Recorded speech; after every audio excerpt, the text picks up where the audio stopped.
So I think any city where a band starts out is highly important, right?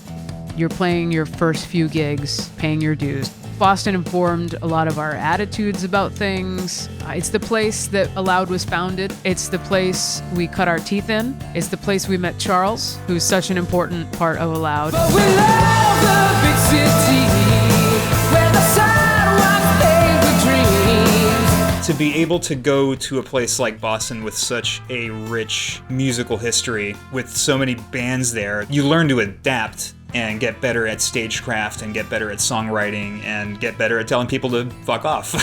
You know? We really did a lot of growing up there.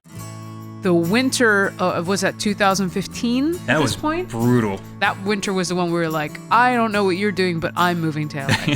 Because I'm done. I'm just done dealing with all this. It's not the only reason we pulled up stakes and left, but as far as having a physical external tormentor, yeah, it is a very convenient foil to say, that pile of snow did not melt until July, and why is my life so hard right now? While we were writing Sprezzatura, I think a lot of that and a lot of our experiences during that winter and beyond made its way lyrically into the songs and just the feelings and wanting to leave and that sort of thing. So it's a little bit of a bittersweet swan song to Boston. Yeah, so the new Mad Oak is really awesome. That's actually where the webcam for live streaming is going to go.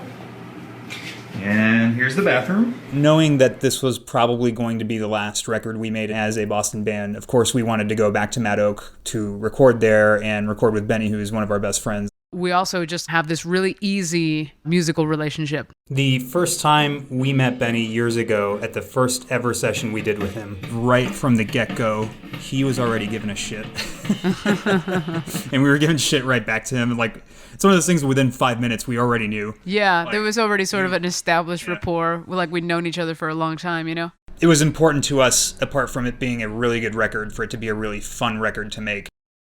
I mean, I have really fond memories of making this record, especially that first week. We took a straight week in the studio doing the basics.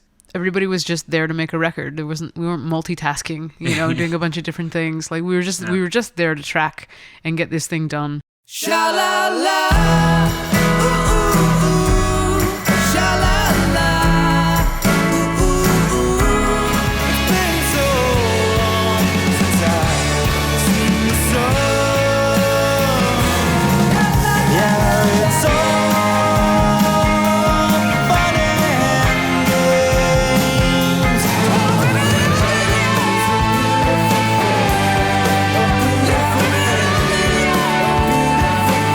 And just being able to take a break and walk around Austin for a minute and come back. And it was just a nice feeling. Going to work every day was an utter delight. It was great. So yeah, we finished tracking the record, and as soon as that was done, we did the thing, and we moved to LA. Chuck stayed behind, although he continues threatening to start an Aloud franchise back east. So Aloud, for so long, has basically always been a four-piece rock and roll band. There have been periods where it was 4 of us. There have been periods where it was 3 of us, and it was down to 2. And in every single instance, my answer was always, we are a 4-piece. Right. No matter what all physical appearances will tell you. Drums, bass, 2 guitars. Yeah, right? boom, boom, boom, boom.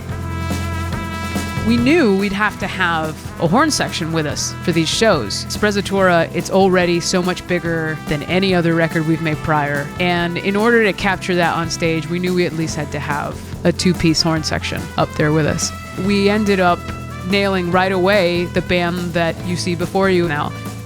And it became very evident that our little 4-piece had turned into a 6-piece overnight. Through some friends in the Northeast, we actually got hooked up with Chris Jago, who was drumming for us. And then through another friend, we met Elena, who brought in Vanessa. And they have just really sparked joy into the band. So, you know, like anything else, so much work has gone into not just this record, but this entire thing we call Aloud. And at the end of the day, all I can hope for is that people listen to this record or watch us play or whatever and say, holy shit, that looks easy.